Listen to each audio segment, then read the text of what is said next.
Underground dialogue. We gon' tell the truth. We ain't scared like a lot of y'all. Matters who they are. Do we bow? No, not at all. Dropping bombs on this wicked world, so it gotta fall. Underground dialogue. We gon' tell the truth. We ain't scared like a lot of y'all. Matters who they are. Do we bow? No, not at all. Dropping bombs on this wicked world, so it gotta fall. From the industry to the Oval Office, we expose the darkest motives of them all and disclose what the protocol is. Thinking and moving logical, stopping every maneuver possible, and apologizing for truth is not optional. We gon' help you with what you go through, reshape and mold you, and sweep over them weak lies they told you. If you living with no clue, we gon' deprogram the old you, and you get to keep your soul too. What up, man? It's your big brother K Reno. And it's your boy Key Stove. Y'all are tuned in again to another episode of Underground Dialogue Podcast where the name speaks for itself. And I want to say this, man, you know, it's certain professions that are in the category of being underrated, underappreciated, underpaid, if I would say. But needed. Very necessary. But this brother that we have in the middle, he falls into that category because he is a participant in the profession that we're talking about, and that is none other than being a school teacher. Yeah, a male school teacher. Man, and a school teacher in the year 2025. Which, you know, in this new generation and with all of the things and technology, the pros and the cons of it, I would assume it makes it a lot more difficult to be a teacher now than it was probably 30, 40 years ago. Mm-hmm. But my homie, he has always been, you know, a man of the people, an advocate of young people, and someone who falls in the category of being one of those teachers who actually give a crap about the student. It's not just a paycheck. So I want to welcome my brother, the one and only Mr. E, Mr. Jorge Espinoza. What's going on, man? Man, thank you, Kay, for having me. Keep so appreciate being here, man. Yeah, man, we glad to have you here, man. We want to kind of get right into it, but kind of give us a backstory on your journey to becoming a teacher, because I know just from knowing you, you know, you were in the financial industry, the banking industry. Yeah. What made you? And I'm assuming that career was more financially beneficial than being a school teacher. What made you make that jump from being a banking game to say I'm gonna teach these hard heads? Well, short story is K, you know, but is what helped me, you know, decide to become a teacher. But long story is, you know, I grew up in Long Beach, California. Okay. Went to school, graduated from Cal Poly Pomona, and my whole life I wanted to be an architect. Uh-huh. My dad was an architect in Mexico. My mom was a school teacher. Yeah. But never in my life did I ever want to be a school teacher. I just want to be an architect. Didn't get into the architecture program there. So they said, you know, you got to do urban planning, which Dr. Abdul Halim has a PhD in urban planning.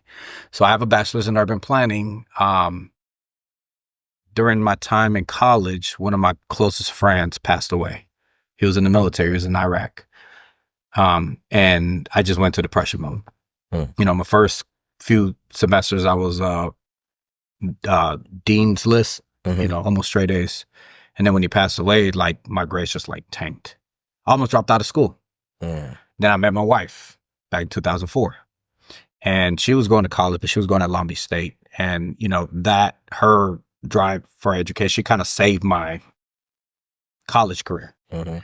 So then my grades had already tanked, so I couldn't get into the master's program to become an architect. But during that time I was selling phones at the mall. I was a guy in the booth. He was in the kiosk. In the kiosk. Say, let me highlight you real quick. What plan you working with? And I was really good at it. I was 18, 19, 20 years old making $65,000, $70,000 a year. And this is in 2004, 2005, 2006. So when I started applying for jobs in urban planning, this one job posting, it was in Hutton Park, California. Said $35,000 a year. Urban planner. I looked at it, I was like, yo, y'all got me messed up. So did that eventually, you know, started working for T-Mobile. Then 2011, I left that, went to Chase Bank. I was one of the top bankers. I even got this nice little trip to Phoenix when I was working at Chase when I moved here. And then, so before I moved out here, I discovered your music when I was in California. Just, watching YouTube, and then you were one of my suggested videos. It was Grand Deception. Yeah, that's a bad one right there. I listened to it. I was in the car on my way to work, on the way to the bank, and I listened to it, heard it again. I was like, I gotta play it again. I'm like, what did he say? Heard it at least 4 or 5 times because it was a long drive to work. And then, fast forward, I moved out here, met one of my coworkers who was still a friend of mine, Oscar. You know Oscar. Yeah. And we listened to the same music, Mortal Technique, underground stuff. And then, I told him about you. And he said, hey, this, K Rhino, this, right here in Houston. So I'm like, okay, cool. So, he said he's having a promo. And I've told the story a million times, and I love telling the story. If you hit him up on Twitter, he'll meet you to sell you these concert tickets. I think this was 2013. No. And I was like, well, I didn't have any social media at that time. Yeah. So he got his ticket, came back the next day all excited. I got my ticket. I was like, did you get my ticket? He said, nah. I was like, I got mine. I ain't get yours. I was like, I don't got social media. What you mean? Like, why didn't you get my ticket? He said, well, I told him that, and he gave me a cell phone number to give to you. So I don't know if you even remember that. So I locked it in on my phone, called you. Yeah. You didn't answer. Then later that night, I'm in the kitchen, my wife cooking dinner. My phone rings, and it says K Reno on it. Yeah. I'm like jumping up and down. Hello. So we met up the next day. Yeah. And then at the IKEA parking lot. Yeah. Right off of 610 and I-10. Went to the show, chopped it up with you a little bit. And I was like, dang, he's out here with the fans. I'm like, pretty cool. Didn't think anything of it. Then you called me. I was at the gym. You invited me to the Mollusk for an ARC meeting. I think it wasn't Doctor, but it was Brother Abel from Chicago. Yeah, shout out to Brother Abel. Yeah, he came. He came down and he said something. He said, before you learn anybody's history, learn your history. That's right. Learn your history. Not your people's history, but your generational history. Right. And I started asking my parents, grandparents, my aunts, uncles, how far back. Mm-hmm. So, but anyways, ARC, started working with ARC because, that invite. And as we were out there in the community, feeding the homeless and stuff like this. I was at the bank. I was a private client banker. I was making 6 figures, just less 6 figures. But the way Chase, and it might not be just the Chase Bank thing. It's probably all banks. I'm pretty sure. And it was definitely, my manager at the time. But it's just, we treated regular customers like crap. Yeah. It was just like, and I felt like I was losing a part of me every single time. Every day I went to work. I hated going to work. But we out here in the community doing this, and that. Right. So I started looking at things, and, with your guidance and Dr. Abdul Halim's, who was Brother Robert at the time, like the two of you just like teaching. So I started looking up what do I need to do to become a teacher? Yeah. I need a bachelor's, so I got that. Mm-hmm. I got to take these courses, which I did. And then in 2016, I got my first teaching job in Acres Homes. So, I got to add some humor to it. What was the conversation like with your wife when you said, I'm going to leave a 6-figure job to go make $200 a week now? Just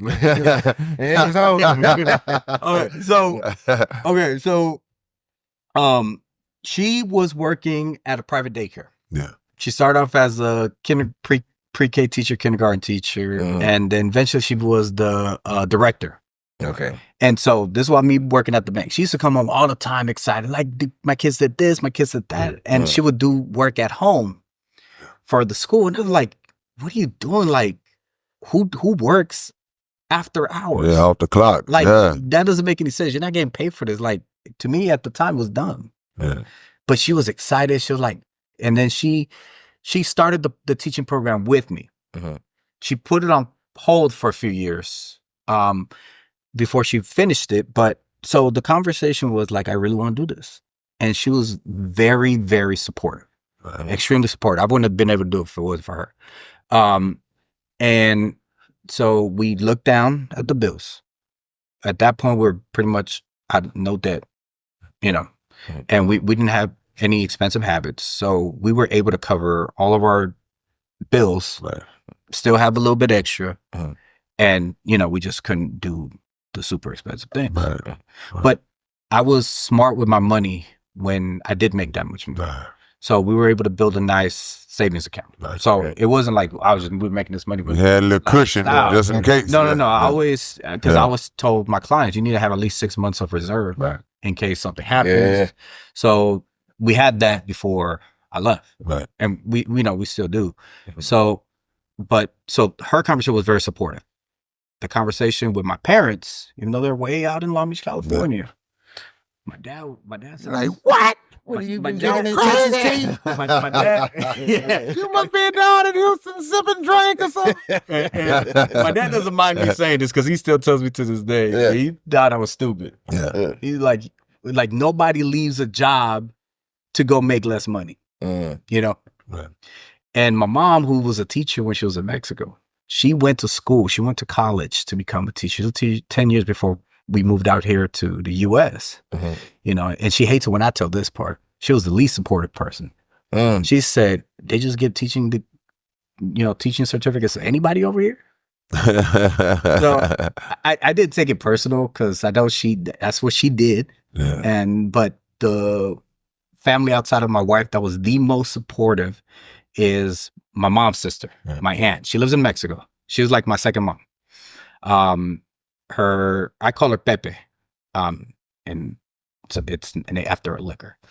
That I used to access, you know, when she took care of me when I was a baby, I used to accidentally grab. But her name is Adela, and she to this day, outside of my wife, has been family-wise the most supportive person in my decision. That had to be because most people, it's only a handful of people, to my knowledge, that are doing what they love to do. And when I say a handful, I mean percentage-wise. Of course, you can come across a whole lot of people that do what they love to do as a career. But in the totality of it, the big scale, that would represent such a small percentage. So that means most people are just whatever job I can get in, whatever career I can get in, that's going to bring in the most bread. That's what I'm going to do. So it takes a lot. But see, if all the time, like you told me the story of what motivated you to be a teacher, but this is my first time hearing that your mom was a teacher. So it kind of leaves me, okay, well, you know, you got it in his blood. You know, it was kind of there embedded in you already. What was the next step in terms of saying, okay, you know what? Where am I going to teach? How do you go through that process to figure out where you was going to land as a teacher once you got everything? So I grew up in Long Beach, California. I lived on West Long Beach for a few years, but most of my life I lived in North Long Beach. So that's where I called home. My parents still live in the same house. My dad's house paid for it. So when I became a teacher, I said, I want to work somewhere where in the same type of neighborhood that I grew up in. Because when we moved out here, you know, we moved out here after my in-laws moved out here, and they moved to Katy. I didn't know anything about Houston other than, you know, Scarface. And so all of y'all were from California. Yeah, all of us. Wife, everybody. Okay. Everybody. Okay. Right. So I didn't know. So they moved to Katy. So when we came out here to visit, I was like, it's nice. Okay. You know, we could afford it here. So that's why we moved to Katy. But I quickly realized this is not the neighborhood I want to teach, and they don't need me here. They can have any teacher here. So, you know, I asked you, what middle school did you go to? You said Thomas Middle School. So I applied to several schools in HISD, several within the inner, you know, Houston, First Ward, Fifth Ward. I applied to Thomas, and Acres Homes at Drew Academy. Well, let me backtrack. I didn't apply there at first. So nobody was calling. It was summertime, nobody was calling. My wife said, send them a letter of intent. So I mailed out letters to these schools. And then on my way, after I just emailed, and on my way to the post office, the principal from Thomas Middle School called me. And she said, I just got your email. When can you come in for an interview? So I went in.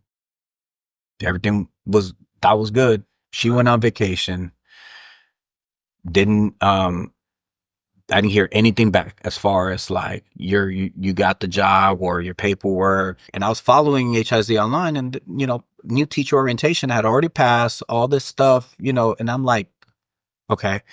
Then at the bank, I had a customer who was there for refinance her mortgage. She worked at Drew Academy, Right. in Aldine and Acres Homes, and my coworker was helping her. He's like, oh, I have a coworker who's going to be a teacher. And, and so introduced me, talked to her for like 5 minutes. She said, I don't need to hear anything else. Call my principal right now. Tell him you want to interview tomorrow. And that I said, so I went to the back, called Mr. Washington. And then I was at Drew for 6 years. Now, who's this lady that said that? Her name is Kathy Harris. That's his wife? No. Oh. She was the instructional coach for the ELA department. Okay. But she was there. She was one of our clients. She was there refinance her mortgage. Mm-hmm. And so She had pull. yeah. So I'm gonna ask you this: when did you notice? Like, did you always like kids, or is this something that just you just like the impact of it? Like, because being a teacher, you have to have some patience with these kids, especially the ones that we raising. So like, where did that come from? Where did that love of kids come from? That's something you always had? it's my daughter. Your daughter? My daughter's the driving force behind my whole everything that I've been doing since she was born. From the community work, from the activist work, from the teaching. Mm-hmm. My goal is I want to create a world, or help create a world, that my daughter can walk any street, any neighborhood, any hour of the day, and feel safe. Yeah. Nice. So by teaching the kids, you're going to be out there in the world. You're going to be those people that either are going to make it safe for her or not make it safe, depending on my impact. Yeah. So that, and I'm a very calm person. I don't get angry a lot, although this year my kids have really. Man, look, I ain't never seen him mad, angry. Yeah. I ain't never heard him say a cuss word. I've never heard none of that. I was processing that the other day. I was like, who is this dude, man? I'm like, okay, but yeah, you're right. I was thinking that the other day, but yeah, you took it out of my head. And I was gonna also ask you this one, because a lot of things that he's saying that you not knowing. George, if you ever looked at any K Reno event ever, you're gonna always see this face there. No doubt. And now he was saying from your story, what I was getting, you were saying like how K Muhammad, what's his name? Abdul, how they was teaching and how you was following them. But one thing I've noticed, your support, your loyalty to everything around SPC is incredible, man. If you even go to any kind of view around SPC, ARC, whatever it is, Point Blank, whatever, George is always there supporting, and that's going to always be something that's constant. And that's one of the things is that something that you was brought in when you got here? That's a part of you just that like forever you gonna show up. So like my life right now, as far as like what I'm doing, the teaching thing and everything, like I feel like I wouldn't be able to do it to my full extent without support of K Reno, support of Dr. Abdul, support of OG1, support of everybody at SPC, ARC, the 2G, Keystone,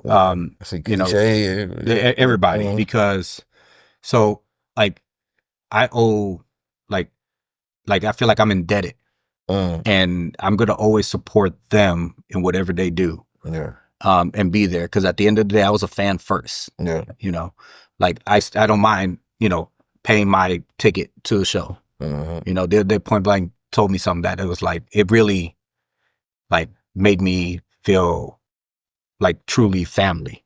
You know, he had a show, most recent show that he had. I don't know what the name of the place was. When he turned 50 with him. Yeah, his birthday party. Yeah, his birthday party. And I pull up. No. It was the album release party. Oh, okay. The album release party. And I got there, you know, Cash App, Carl Fee, and Blank said, you know, George, you already know USPC, you don't have to, you know, but appreciate the support. Right. You know, and I'm like, yeah, but I was telling you know, I was a fan first. Yeah. So I'm always support what y'all do. I'm always, cause I feel like I'm indebted to y'all. Yeah. Cause I've never, like, I told Kid when we were doing the video shoot for the album, you never told me no. Yeah, me neither. Baby's never told me no. I got to sneak around him to give Murders money to get CDs. Yeah. Well, you know, but I'll say this too. You have just established yourself as a legitimate activist out here, a straight up activist. And to me, it's not a situation where you owe us anything.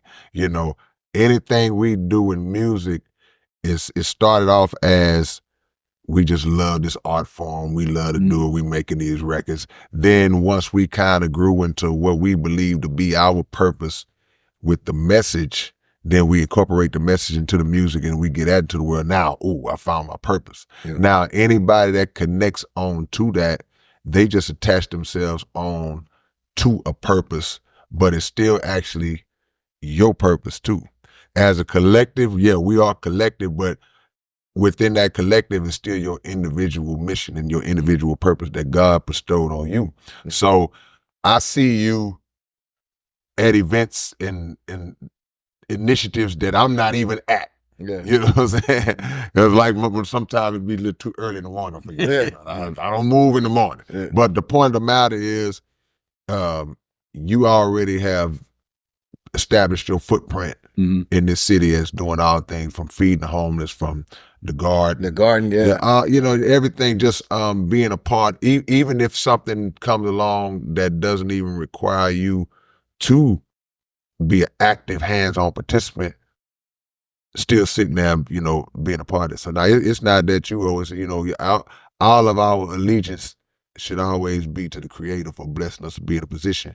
But when you got to Drew, what I saw was how fast you put your weight on it in terms of incorporating us into what was going on at the school, because he would bring out Dr. Abdul Halim, he would bring out Monroe, he would bring out OG1 and Cliche, right? You know what I'm saying? Shout out to Monroe, you know, and so I always used to low key be worried about you because I know how the school system really, not intimately, but just on a big scale, I know that the school system really ain't for the children like that. So when I would see you, like, okay, you bringing us in now, okay, you know, you good? You sure? Yeah. Especially Monroe, because Monroe getting fired. Bro, you talk about Monroe, you talk about OG. Well, I did have to have a little conversation. Well, my principal did have a conversation with me after Monroe left. And I was like, look, you know, it is what it is. You know, they need to hear this. And right. You know, so I mean, it didn't go past that 2-minute conversation. Well, you know, my thing always is, I would be more concerned if I was your principal or anybody that may have been, you know, over you in terms of on that job. How did it resonate with the students? You know, how was the message received with the students? And if I can look at that and say, okay, now that message was well received, because me have went to school from kindergarten through 12, me who have been to schools, I've been going in and out of schools in terms of just programs and appearances for probably 25 years and all the way up into being brought in with you. I've seen where they bring people in that these young people don't connect with it all. It's like, man, they bored, they paying no attention. So if you, and we spoke about this generation in the intro, in order to connect with this generation, bro, you got to have somebody who's going to have the kind of voice that's going to penetrate through whatever it is, distractions, lack of concentration that they have going on. So if you bring in a Monroe whose style was aggressive, unorthodox, but OG1, whose style is unorthodox, Dr. Abdul Halim, who's a member of the Nation of Islam and has a keen sense of understanding how to resonate with our people and all people, it's not going to be sweet and conventional all the time. No. It's not going to be that. So that's what I think is one of the main things lacking in the school system, is that fear of being able to go what's outside of the so-called box to bring people in that's going to take those students from being in an auditorium like this to being in an auditorium like this. And that's what you see when, anytime that you would, bring the people in, bring brothers like that in and sisters like that in. And the funny thing that you was just saying when you was mentioning those people, and it's something that you used to say way, way, way back a couple of years ago that always reflected with me. Because those people, they might have unorthodox ways, but to get them from here to there, you had this saying, you used to say, the kids don't care how much you know until they know how much you care. I stole that. I got that from brother Jesse, but I knew Kiam. He said, people don't care how much you know until they know how much you care. And those people, they got an unauthorized way, but it bleeds out their ears and their mouths how much they care. And you can see how much they care, because they'll get down to crying, everything. Because you can tell, like, this boy and this person, this man is actually really, really, really feeling this, and this coming from his heart. And I'll say, let me ask you this too, because I'm certain, I'm asking the question I know the answer to. I'm certain that there was no, I would say no other school, because we've been to all kinds of schools, but it's very rare to have one of those individuals to come into your school. You was bringing in all of them at the same time in certain situations. So they get the buffet plate, when I left Drew, so I was there 4 years with my principal, Mr. Washington, one of the greatest. He still sends me messages from time to time. I still keep in touch with him. After COVID, we got a new principal, and he was very timid. He didn't want, he told me no to you. He told me no to OG1. It's too controversial. Ruffles in the way. We shouldn't do this. What did you say it louder? You ain't want no ruffles in the right. I thought you called him a buster. Okay. We Keystone be on some. I love how you love it. Go ahead. Yeah, he ain't say that. Yeah. So I told my wife when he came in, I'm gonna give him 2 years. I'm gonna give him 2 years and give him, and then I gave him 2 years.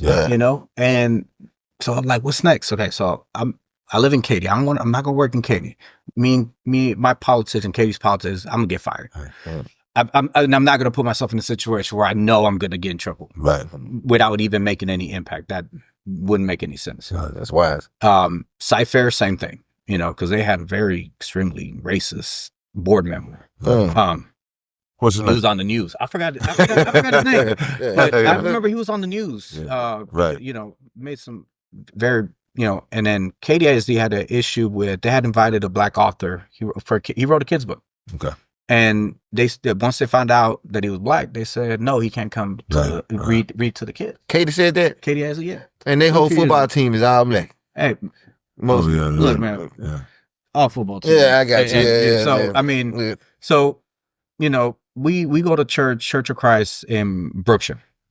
And so I'm just at their church one day. I told my wife, there got to be a school around here somewhere. And I've just pulled up my Google Maps and it said Royal ISD. I'm like, what the heck is Royal ISD? And so one of our elders there, he said, he overheard. He said, my sister just retired from there. It's a great school district, great, everything's okay. So I'm going to give him a chance. Started driving by this 5 minutes from the church. So, and then fast forward, got hired there. New principal came in. which, you know, he had worked there before as an assistant principal, Mr. McLemore. And me and him just clicked, just right off the bat.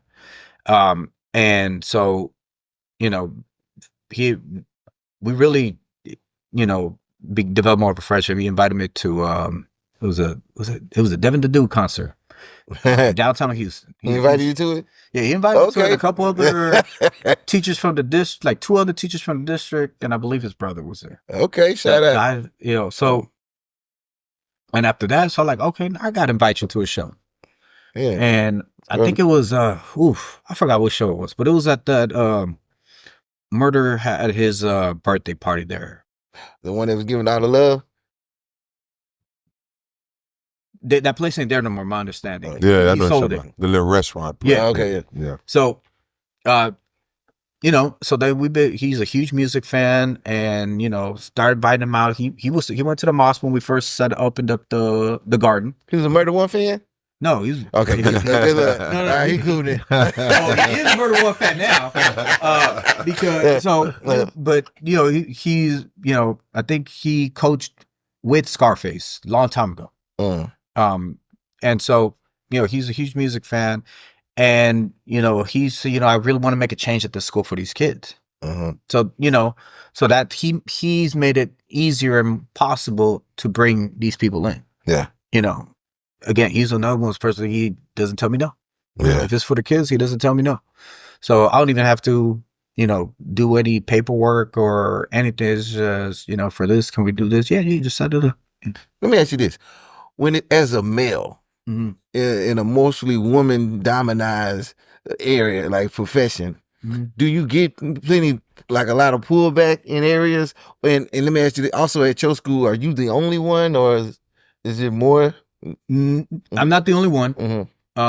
But yes, like every training, even when I was in Aldine, it's like for every male, there's 30 female teachers. I was at a training this morning, and it was 9 of us. I was the only male. Our campus is probably a little bit more males that have been hired, but we do get a lot from the female teachers. Good. We got another male teacher. We got another male teacher. We need another male teacher. Yeah. So it's not that they don't want more male teachers. It's just I don't think there's enough male teachers that are interested. Yeah, that's why. I could see the interest level being pretty low in terms of, because Keisto talked about having the patience to do this job, and that would be my thing. You know, I think it's certain professions that you got to be naturally built for internally. Like you got to have, because I've seen just the unifying presence that you are, you know, at school. The students love him. Yeah. I mean, it's like, he is like the dude, you know, he wins teacher of the year all the time, you know, and all this different stuff. So he has a natural gift of being a unifying presence with those students. And I mean, the Black students, the Latino students, it's like, it's no differentiate. It's like everything is fused together. Black history program, Latin history program, you know, Hispanic heritage program, it's all gonna be that same vibe, that same type of energy. How were you able to, if it was intentional or whatever, what would be your answer to how you were able to just bring all those people together and accommodate everybody with balance like that, especially those young people like that? Well, I mean, you know, I come from a big mixed background. Well, my household is a very mixed background. But I think once we understand who the common enemy is, we got no choice but to help unite each other. And that's what I try to teach my kids. And it's not to, you know, to instill hatred towards any other group of people, but definitely learn what the tactics are and how they, you know, try to keep us away from each other and fighting each other. And then I always tell them, learn other cultures. Learn other cultures. If you try to learn other people's cultures, you're going to be a lot more understanding. you're going to be a lot more accepting to other people, regardless of what their background is. That's right. You know, like when they fight each other, it irritates me, and that's when they see me mad. Yeah. Like, you know, y'all fight each other. You know, there's a racist out there somewhere that just got a little nice chick. Ooh, they fight each other. And that'll see both of y'all, the two that's fighting, hanging out or somewhere together, and be ready to kill both of y'all. Mm-hmm. You know, and that's the thing.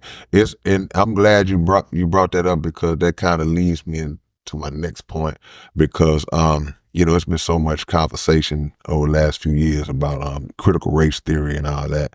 And I heard Donald Trump talking a few months before the election. He was talking about how he was going to defund any schools that would push critical race theory or teach anything along those lines. He was going to like shut your money down if you bring. So all this fear that a lot of I would say racist politicians and a lot of white people have about critical race theory, is that something that you've had conversations with? And just for those who just might not know just the basics of it,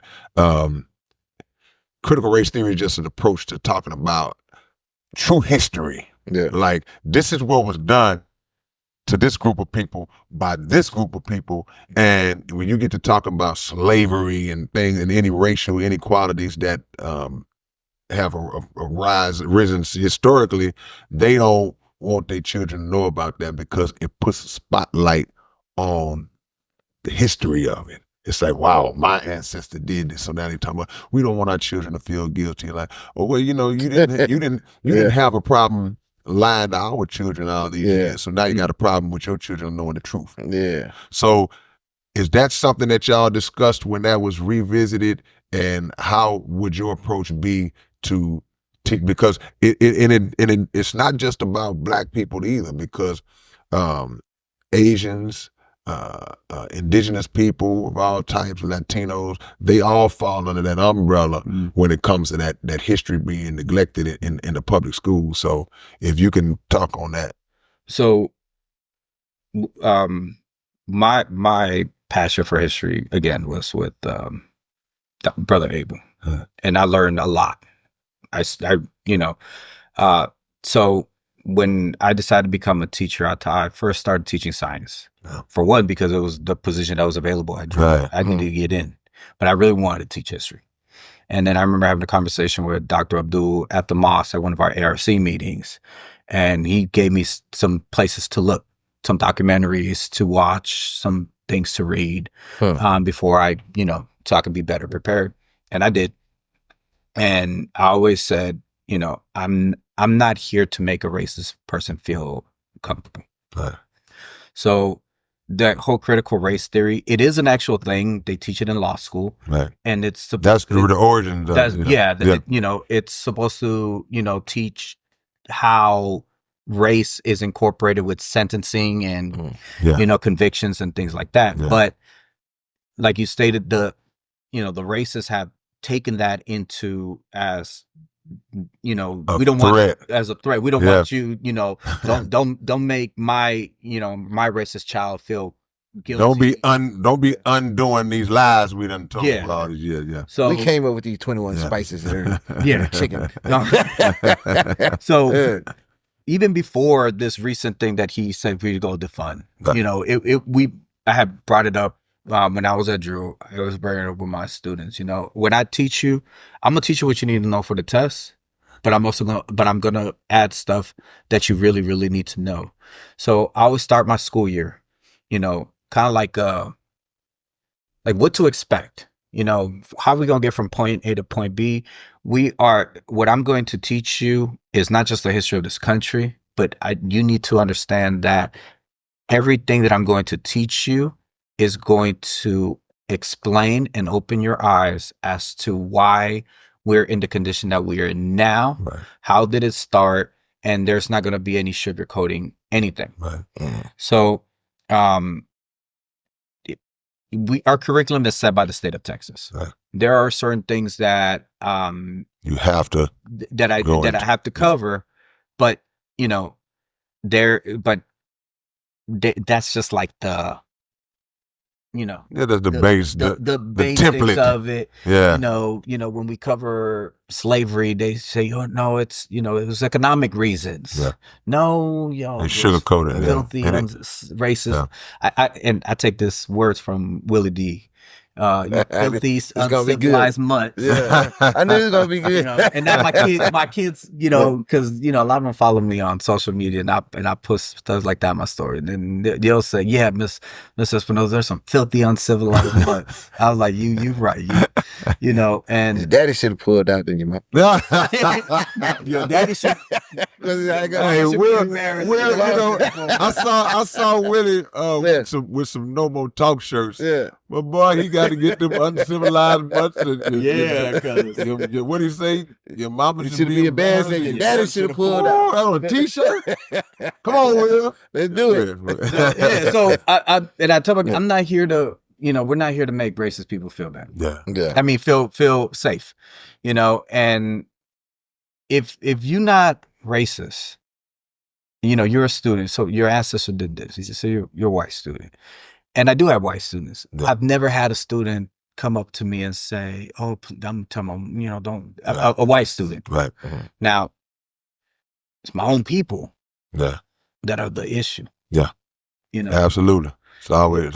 That's the ones that hurt the most. Yeah. We have been so, I guess, wired up to become apologists for our oppressors, and it's been like that forever because we get uncomfortable when they are made to be uncomfortable, never taking into account how uncomfortable we've been made mentally and physically for centuries. So that's always been the case. But my thing, even in the mentioning of Trump's threat to defund the schools who want to teach that history, who want to go into the truth, it's not something that we should be fearful of or worried about, because the accountability and the responsibility to teach our children the truth should be on us as parents, long before they get to the school and even while they are in the school. Even if, okay, we got to send them to the public schools, that's cool. Go because of, you got to go to school. But when you get home, you're going to be well taught. Yeah, I'm going to ask you what they taught you. How did they teach it? Yeah. Then if it's on point, okay, they got that one right. But if not, I'm going to line you up right as my child and as a parent to where it wouldn't matter if the teachers are teaching it or not teaching it or whatever their reasoning is, your child will still have the truth instilled in them. But the parents got to learn it as well. They got to be taught. And even take it to another level. Like, it's him saying that it's political posturing. No question. Because most of schools are state run. State funded, yeah. Right. It's not federal. Right. There's, when he said we're going to get rid of the Department of Education, there are some programs that we are going to lose, but about 96% of our funding comes from the state. Yeah. So if he removes the funding, he's not going to break a school. He's pandering to his base. His base. Yeah. And if they don't understand the details that you just mentioned, then they're going to rah behind it. Yeah, absolutely. And that's a lot that, a lot of his base is racist. Yeah, I mean, no, just right on the head. Well, no. They're either racist or uneducated, right? Yeah. Or in both. I mean, I've never met an intelligent racist. Yeah. That the two don't go. Just like I've never met a racist Christian, because they don't. You can't. Right. You could say you are, right. but biblically you can't be. Right.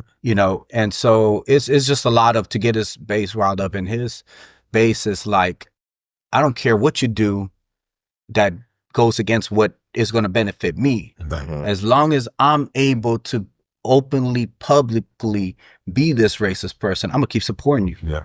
Yeah. It's about the result that's gonna come for him. Yeah. If this is gonna rile up my audience and bring them to rally around me to get it done. But yeah, the key is teach your own children the truth. Okay. And that way you don't even have to be affected by this. You could look at that conversation and go, oh, that's what they talk about.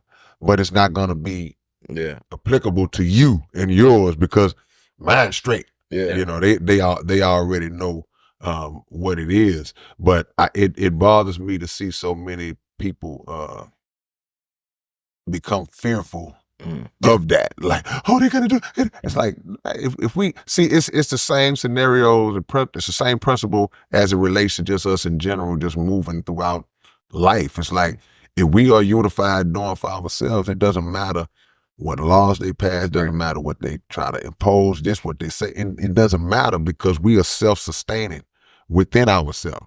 So that's the level that I want to see us get on. So you doing it the way you do it, I think it's great seeds being planted. Because so now at this point, you've been a teacher for how long? I'm in my 8th year. So you're 8 years. So that means that, and you started on what, the middle school level? You always been to middle school level? 7th grade, 2 years, and then 8th grade the rest of the time. Okay, so that means that many of your students are now grown now. Yeah, oh my gosh, I have students that are now in their early 20s. Yeah. Have you run into any of them or had any correspondence with them? Yeah. On social media. Yeah. I still keep in touch with a lot of my former students. Yeah. You know, and they reach out to me for advice. They'll ask me this question, that question, or they still reach out. I got the real question. Now, when you first started, you were saying how your wife was coming home, working off the clock, doing all these things. Have you turned into that person that brings it on off the clock? And your wife's like, what are you doing? Yeah. So when I worked at the bank, I worked 40 hours. Okay. 40 hours a week, not a minute more. Right. Not a minute more. There were times where, my manager would call, hey, George, there's a client that is going out of town. They need to move money from this investment account to this investment account. Can you come in, 30 minutes, but I'll pay you for an hour, which most of my money was off commission. So that hour was nothing. I was, okay, fine. I work 60 plus hours a week as a teacher. Saturday, Sunday. So now you totally understand it. Yeah. But it doesn't feel the same. It's passion. Yeah. Like versus just it's passion over paycheck. Over paycheck and just this by profession. Yeah. Because they say time flies when you're having fun. Yeah. And they also say that when you find a job that you love, you never work a day in your life. And that's true. And there's never enough time in the day. Right. Yeah. Right. Like 2 weeks we was off for a winter break. I think I was at the school 4 or 5 days. A few hours, taking care of the garden. Right. Getting bucks. Still at the school. Yeah. And it's like an extension of home now. Right. And that's the key, man. A lesson to everybody who watching, find something that you love to do. Yeah, definitely. You have a better chance of making the world a better place when you are doing something for your life that you love to do. And it's healthy for you. That's what people don't understand. So many people that are so stressed out because they're working on jobs that they absolutely hate. They're working around people that they absolutely hate. So that mental strain and stress takes a toll on your physical. So people wouldn't look at it from that side. It's healthy for you to do something that you love. But talking about former students and all that, my dad worked at Harris County for about a good 10 plus years, I think. And I don't know why I always run into people that were at the facility when he worked there. There was like a juvenile detention facility. It's like, man, your dad. I mean, they grown now, got children, wives and stuff like that. And they always have, positive things to say about him. And it made me think about, like, in your case, it made me think about me and just anybody. 2 things you never forget as it relates to school. You never forget your favorite teacher, and you never forget the teacher you hated the most. Yeah. You know what I'm saying? Those are the 2. Anything in between, But so, and also those children, they're not gonna forget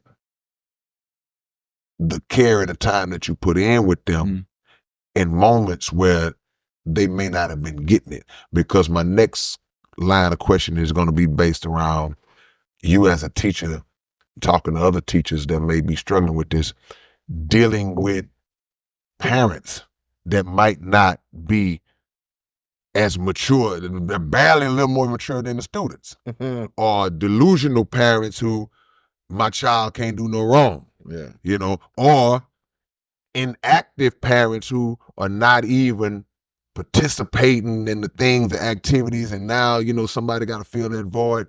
Speak on that and the challenge of that and the thing that I just said, if you remember all that. No, I think I remember. Yeah. So that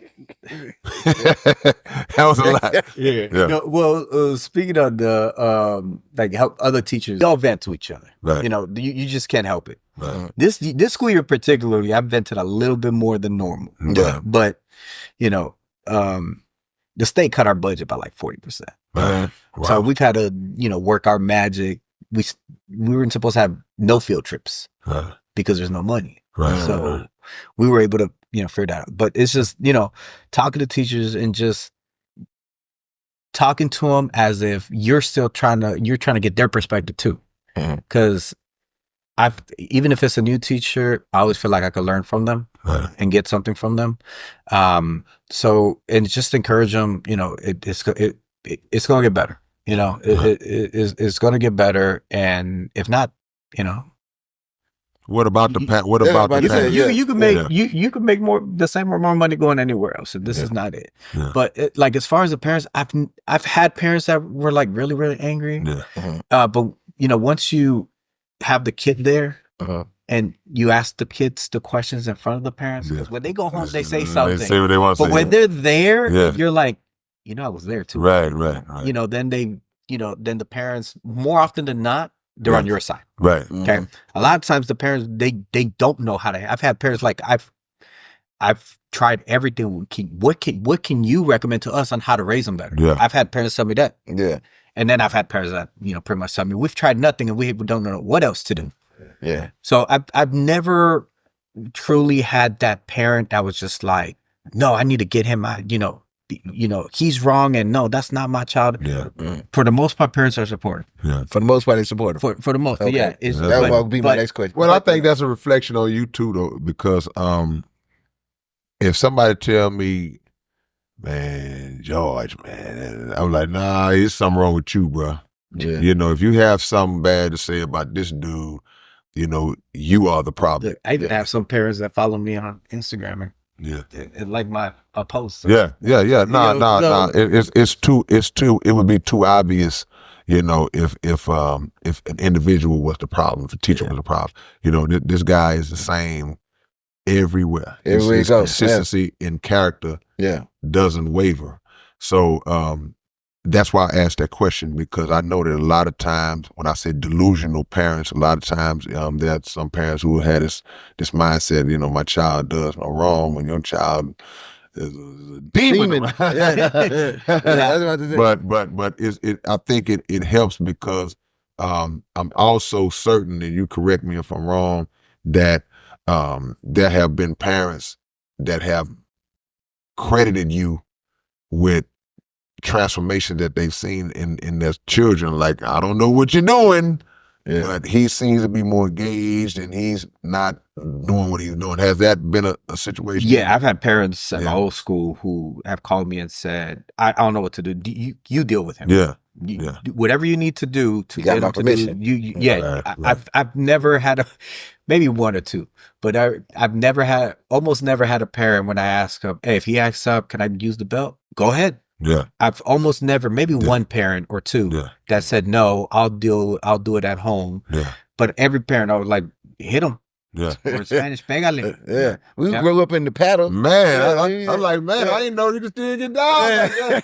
That's how we grew up. Yeah. And I've had the kids there and I've told them in class, what your mama say I could do? Yeah. You could whip me. Okay, sit down. Right. That was a good tactic. Huh? Yeah. They used to call that corporal punishment back in the day. Well, that paddle. Oh, you gotta get that paddle with the holes in it. With the holes in it. I told my kids, I got this medicine for you. Yeah. It's called beltaitis. Yeah, man. yeah. Now, the other thing that you asked, the parent involvement, Yeah. like that's the biggest issue. Right.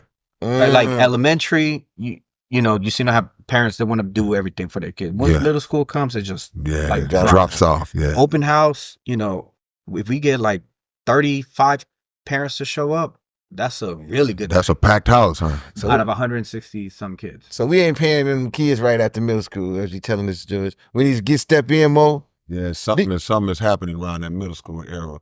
But and what do you think it is? Because, and also two-part, do you see any difference in the productivity with the students whose parents are not engaged compared to the ones that are? Yeah, definitely. Because at these, you know, family nights, literacy nights, open houses, meet the teachers, it's always the good kids. Yeah. The ones that do their work, the ones that are well behaved, the ones that show up to all of those. So, you know, middle of the year, we do like an open house, you know, I'm like, oh, I hope so-and-so's parents, so I could, you know, talk to them in person because they don't return none of my emails. They don't answer my calls. Yeah. And they don't show up. They don't show up to those. So you can't have those conversations with them. Right. Damn. And a lot of times, you know, the kids be like, no, don't tell my mom. My mama don't play. I told kids this. Oh no, your mama plays a lot. Right. You couldn't pay Elanye Anne Marie Espinoza to act a fool in school because her parents don't play. Right. Yeah. Right. Your parents play a lot. It's two ways to not play. You know whose parents I know don't play? Yeah. Her right there. And I'm a student that's well behaved. I know her mama don't play. You know why? Because she don't never act like this. Yeah. And you know, and also too, because you know, life is life. Yeah. And so a lot of these parents, we got to take into account that if you have a middle school child, that means they are in between the ages of what, 12 or what it start by 11? 11 to 13? Yeah, 11 14. to 14. Okay, so 15 to that would put the average parents in their early 30s. Early 30s, Somewhere up in there. You know, somewhere up in there. Well, Or maybe younger, possibly. They're getting younger and Right. younger. So all that being said, again, it goes back to that maturity level or the lack of maturity that even a parent that young would have because they haven't grown up yet, you know. Physically, I'm grown. I can reproduce. They may work, but a lot of them situations, man, you know, sometimes you got those young people that they got dumped off on grandma. Yeah. You know, or mama still want a club. Yeah. Daddy ain't around. Baby daddy, baby mama, they fucking all the time. And all these things affect this child because too many grown people have not been able to learn how to process their emotions and separate whatever issues they have from their child. You know, and the children are affected negatively. And cycles of that patterns of that behavior that the parent was doing the same thing with them. So they don't even know how to raise a child. So we got a lot of work to do in terms of dealing with that because it's a tough situation, man. We had Kyle Lee in here. Yeah, you know, I don't know if you're familiar with Kyle Lee, but he's real big advocate against bullying. You know, his anti-bully campaign is like amazing. I wanted to ask you what your experiences are or have been in terms of seeing a lot of bullying situations, you know, in the school and how y'all deal with it. We don't have like that huge bullying like that you might see in movies and things like that. We do have students that have that, you know, he said, she said, and a lot of times it's over a bullying. Nobody gets stuck in the lockers? Nah, our lockers don't open. they're locked. You know, they're not used. But no, it's rare. But I'm that one teacher, you know, I get a lot of kids, they tell me everything. Yeah. Like kids are like, how did you know? Like I'll make up a story. Like I have a meeting with my, you know, secret meeting in the morning and students tell me all the tea before we school starts. Right. So, but no, I build a relationship with the students where they come to me and they, you know, before even, you know, gets to a point, I reach out to our counselor, reach out to our assistant principal, who, by the way, they're amazing with dealing with this. Immediately, they'll pull the kids in, talk to them, and it gets squashed right away. Yeah. Do we have fights? Yeah, we have fights. Yeah. Not as often as we had at Drew. Right. At Drew, I think we had to fight like every other day. Right. Here's like every other week. Yeah. No, but that's good to know, because like I say, that's a big thing, man. And we familiar with the online and all, but I'm talking about that. The bullying we grew up with was hands-on bullying. Right, yeah. It was like, there he is right there. And that's how you became a man. Right, Yeah, right. right. Punk, one of the two. Yeah. You got a choice. Yeah. Like, you gonna barbecue a meal, dude. But that's good to hear. Even in just that one school location, that it's not as prevalent as it is, because it's a real thing, man. And, I believe it. And the effects of it that we see with a lot of children, Suicide, man, or just flipping out, man, or not. Either they don't commit suicide, they might come to school with a pistol, and flip out, and everybody. And I was laughing a while back when they were talking about we need to start arming the teachers and all that. What kind of security measures do y'all have in the schools and all that? Because one thing about it, in any environment, you want to be able to concentrate on what you were there to do. I don't care if you're at church, the mosque, the school, whatever you're at. What are the security measures that y'all have in place, or if it's something that's not in place you'd like to see? Yeah, what kind of weapon they got you packing up there? It's turn your books to page 45. I'm not fucking around. we do have our own police department. It's the school district's police. Gotcha. They're not security. They're actual police officers as DPD. Every school, because it's a small district, 5 schools. Every school has one officer that's there, fully armed. But most of the time he's just walking around. Yeah, he's not. He ain't that guy. He ain't that guy. He ain't. Officer standing. He's not the one like I've seen where misbehaved kid and they drag him. Yeah. That guy. Nothing like that. He's there. He'll patrol the school. What Texas passed the bill last year. Forget, we're in 2025 now. Where every school had to have a fence around the perimeter. Okay. So by September something, they had to be up. So ours is up. You probably decided. I probably paid attention. Yeah. And it had to be either 6 feet tall with barbed wire. Damn. Or 8 feet tall with no barbed wire. So our district decided on the 8 foot. So we have that around, and there's two. Now there's, we have a lot of doors we could exit, but entrances now we only have 2. Where our key card works to enter the front of the school, and one in the back where the teachers come in. Yeah. And so our kids, we train our kids. Don't open the door for anybody. Right. Even if it's me and I tell you I forgot my key card in there. No, go get an adult, and then, they let them decide if they're going to open the door. But we do lockdown drills. Okay. My kids know where to go if it's a lockdown. Our doors have to be locked, which we can't even do. Like, one of the reasons I started building that courtyard in the school was to have outdoor classrooms, outdoor classes, take them outside for the day. We can't even do that unless our police officer's there the entire time. Yeah. So it sucks, but our doors are locked, and we have people throughout the day, every class period, they walk around the entire school, pull on doorknobs, make sure that they're locked. Right. Okay. We have a small window. We have to have, it has to be open. The curtains can't be blocking the view. But if we do have a lockdown, you have to be able to close. Like, I have a curtain, it's bundled up, and if we have a lockdown drill, I just magnets attached to the side, and you can't see inside. Yeah, cause with all these school shootings and stuff that go on, man, one of the main things is for a parent to drop a child off at school with the comfort that their child gonna be able to get picked up the same way they got dropped off.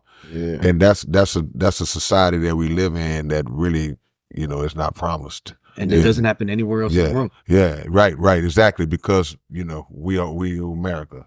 But that's a whole nother conversation. Yeah. But security is always supposed to be job one, man.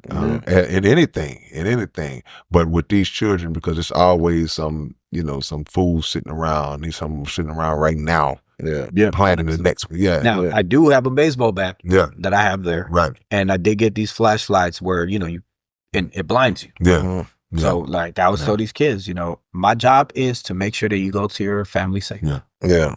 That's it. Yeah. You do what I ask you to do. Right. You gonna make it. My deal is to have something in place where they can't even make it in the door. And of course, I've been going to the mosque for 30-something years, and I just see, the way the FOI, it's brothers positioned on the outside. It's not a situation where nobody's around when a guy can even sneak up. Yeah. You don't even get a chance to sneak up. But that's I would like to see something at these schools where this guy doesn't get in. It's like you just look up and he's already in there. Like, nah, you're not gonna get in there. But it's a work in progress. But I think those are things that need to be prioritized. Like I said, they want to get a teacher a gun around. We back in the days, we was worried about one of the students bringing a pistol to school. Yeah. So my daughter's school, she goes to a charter school in Katy. There's a sign that says our teachers may be armed. Yeah. Now, she doesn't know if any teacher actually is. Yeah. Just to put something on. But that sign is there when you're pulling it up. Right. And actually, I was talking to another teacher today. Like, we were like, what if they,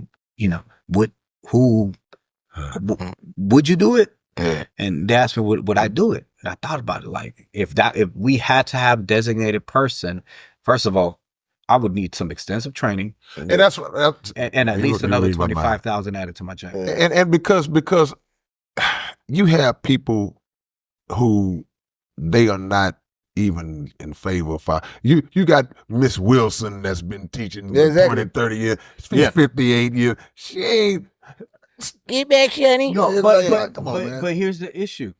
What happens when the kids find it? Without a doubt, go on the desk or if something pop off and two children fight and they get a hold to Miss Wilson's pistol in the scrum, it's like, it's a dumb idea, but we just throwing it out there for conversation. But yeah, I just want to see something pop off to where they don't even get, and if they may get one or two as they're trying to make the approach. Yeah. They might get somebody who's on that post or whatever, but they're not gonna make it inside that building. I always wonder why they never did the schools where most of this stuff happening, like they used to do our schools or our middle school. We couldn't even go. We had metal. We got treated like the penitentiary. Clear backpacks. And this was way in the back.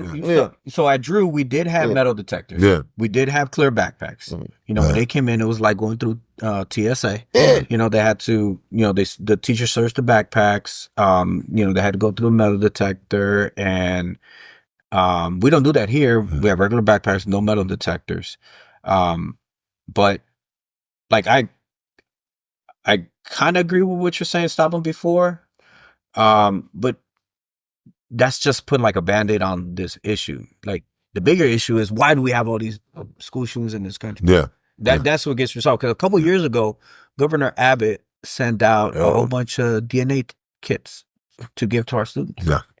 For what? When I told these kids, when I passed them out, I said, he said he don't about solving the school shooting issue. This isn't, so when the inevitable does happen, your parents can identify you. Wow. Because when you use that's an crazy. AR-15 or that type of gun, like, you can't tell who that person is anymore. Yeah. Especially so your parents are going to need this to identify you. That's crazy. And to answer what you said, it's a part of just America's mindset and love for guns. Yeah. To say, well, any conversation, you can't even have a conversation about gun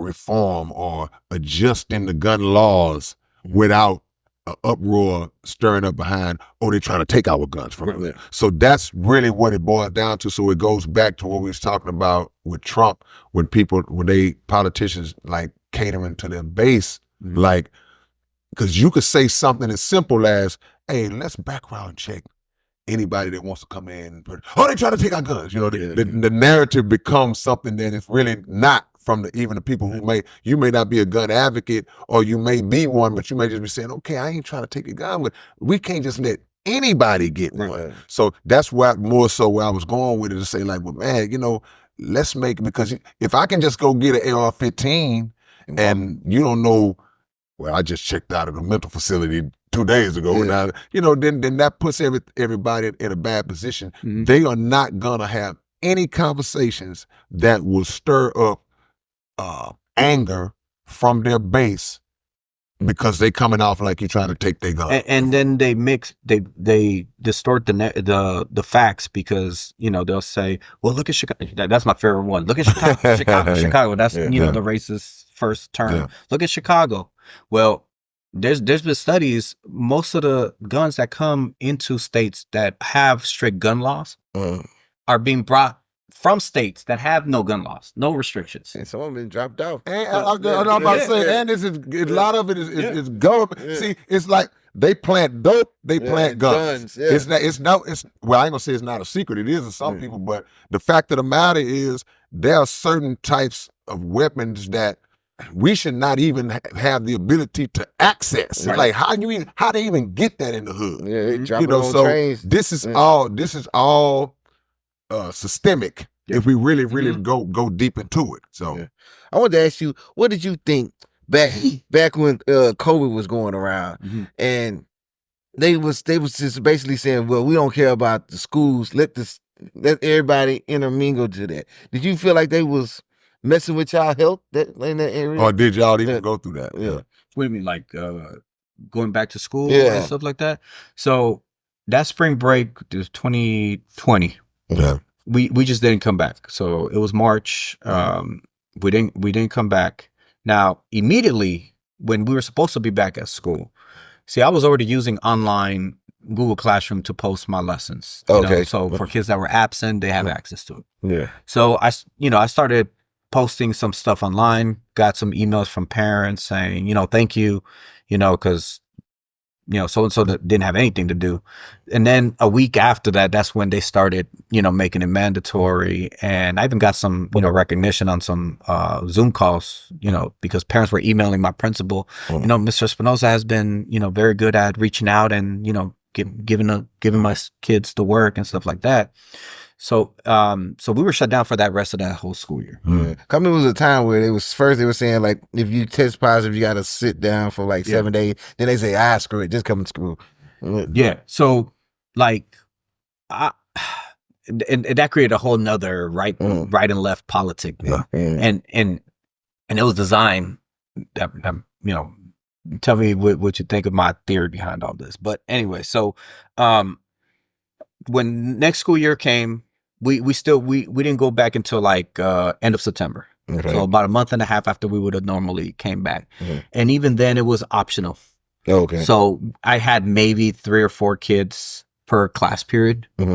And, they told us, keep them 6 feet apart. So I even put like different color duct tape on the ground to, when you get up, you walk this way to exit. Okay. You walk this way, you walk this way. Everybody had all these different types of masks. Now, me personally, I hardly get sick of anything. So I wasn't too scared for me. I was more scared, like my wife gets sick pretty easily. And bring it home. Yeah. Yeah. So, and she was working at the daycare. She was a director. It was for her first year as a director. They didn't close down at all. Yeah. They were deemed essential because most of their clients were doctors and nurses. Had to be there. And, they had to be there. Yeah. So she would come home and didn't touch us, went upstairs, threw her clothes in the wash, showered, and then, while me and my daughter were at home, and we didn't actually had a full class of kids till like early May of 2021. And then if you were sick, if you had a fever, you had to stay, 5 days, and, and you had COVID days. So you got paid until the funding went out. And then that's when they started saying, well, you can stay home, but you're not going to get paid anymore because the government took that funding away. And then, the vaccine came out. I wanted to ask you this before we get you out of here too, because in the school system, it's not going to be, like I said earlier, it's only going to be a small percentage of Mr. E's out there. It's not going to be, you are a rare breed. It's not, you ain't going to find a bunch of y'all. What is your take, even though you are teaching in the public school, what's your view on homeschooling? How do you look at homeschooling?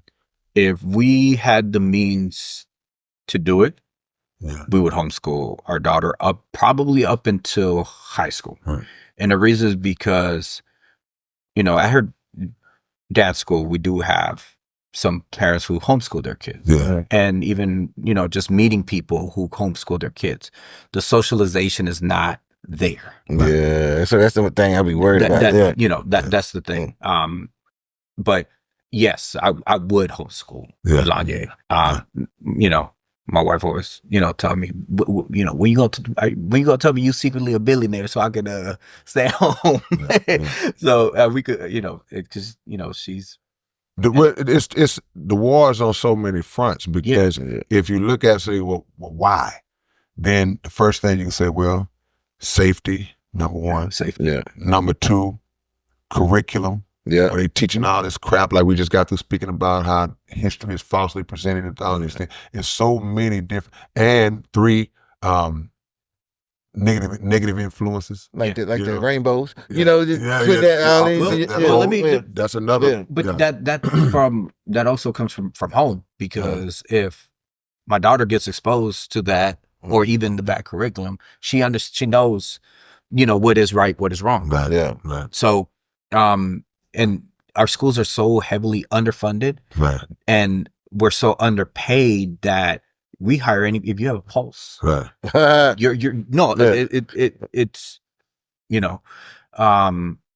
if you have a pulse, you're hired, right? Yeah, because nobody's applying. Yeah, I was seeing something like that the other day in New Jersey. They said they don't even have to be they don't even have to pass the test no more. Right. And we've tried. Our district had this program where, as long as you're kind of bright, like a promise note, I'm going to work on my certification. And they gave me 2 years. They're like, come on. Yeah. It's come on, or I'm taking my test, I had to be fully, certified before I even applied. But we're not getting any help. Why are teachers so underpaid? That's always been the conversation for decades and decades and decades. What is it about that career that somebody decided this is gonna be y'all's salary, and but yet and still y'all are tasked with taking care of the world's so-called most precious commodity. More hours they're around you than they are at their Absolutely. That's a good question. Yeah, that's a good question. Like roughly, my base salary is probably around $60K. I made more than that. 18. Right. 41 years old. Right. With houses and stuff. So I don't know. I think it's part of a bigger plan. Yeah. You destroy the school system to where, because Governor Abbott, or some of my kids call him Hot Wheels. That's what I was about to call him. I was just about to say that. You read my mind. So call him what? Hot Wheels. Hot Wheels. Oh, okay. So I call him the silly rabbit. Yeah, y'all go ahead. He's pushing these vouchers. Yeah. What it is like, if you want to send your kids to private school, here's an extra $8,000. But he's taking money from public schools to use that. Now, if you have enough money to afford private school, $8,000 ain't going to help you with nothing. Right. But it's just a scheme to take money away from the public schools. Yeah. And, we're getting at the part of U.S. history where we're learning about, the first public school system. But prior to that, they already taught that, I tell my kids, nobody in this room would have been able to go to school in this part of history that we're in right now. Right. Nobody here would be able to go to school. Right. It was only for rich white males. Right. Not even if you were a white female, you couldn't go to school. Rich white males. So I think, and I looked this up.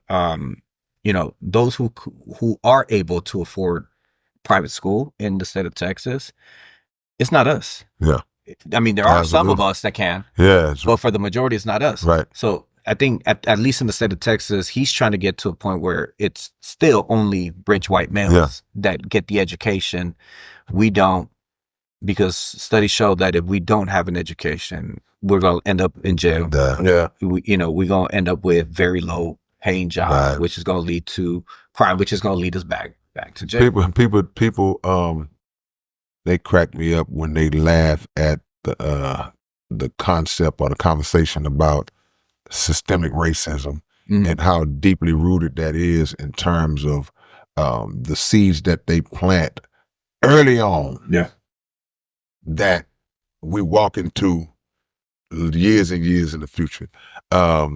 From the building of a prison with the 100% understanding that they're going to fill those prisons up. And they're going to fill those prisons up with a nice percentage of those first graders, second graders, third, that are in these schools right now still playing with toys, because they already are setting up the pieces that will put our children in position to walk into that. Yeah. But we appreciate you coming through, George, man, and no pun intended, educating us, because that's what you do. And if you got any social media you want to give them, anything you want to leave us with that the people need to know. Yeah, my Instagram, that's my main page. That what you see on Instagram, that's me. Okay. Anything I post, I stand behind, and it's Mr. E _teacher activist. Okay. Oh, good. I do have a school Twitter, but it's just school. Good. So that Instagram, that's the me. Well, I can tell y'all like this, man. If y'all never seen, let me try to get my grammar. If y'all never saw a teacher who really cares, if somebody that is really just not in it for a paycheck, because like I say, they ain't just making no killing as it is. This brother right here is the embodiment of that. If your children are in great hands, if they ever land at his school, and we appreciate everything you do, my brother. And and George is humble, man. Yeah. And you don't meet them people like that. And I got intuition sometimes. So you don't meet by like 18,000 people. We run around. George always stood out. Even to the point I even recommended him to my wife. I was like, man, look, this is probably the type of person you need. Because when I look at people around other people, and it's always genuine with George. And he ain't even got to say too much. We just pop, but George always stood out. That's how I know your name. That's how I can do that, because like I say, Kate brings a lot of stuff around him, but real people stand out, and you always stood out from work and through action. So no doubt about it, man. It's been a pleasure getting to know you, big dog. We appreciate you, man. My brother George, man. Mr. E. It's your big brother K Reno. And it's your boy Keith Stone. And it's the Underground Dialogue Podcast for the name Speak for Itself, man. We are out. And it's your big brother K Reno. Look, man, the Underground Dialogue website is back in function. We back in motion, man. If y'all want Underground Dialogue Podcast merch, whatever you need, go to undergrounddialogue.com and check us out. And always make sure that every Wednesday night, y'all are checking out the Underground Dialogue Podcast right on YouTube, 9 p.m. Central Time. Yeah!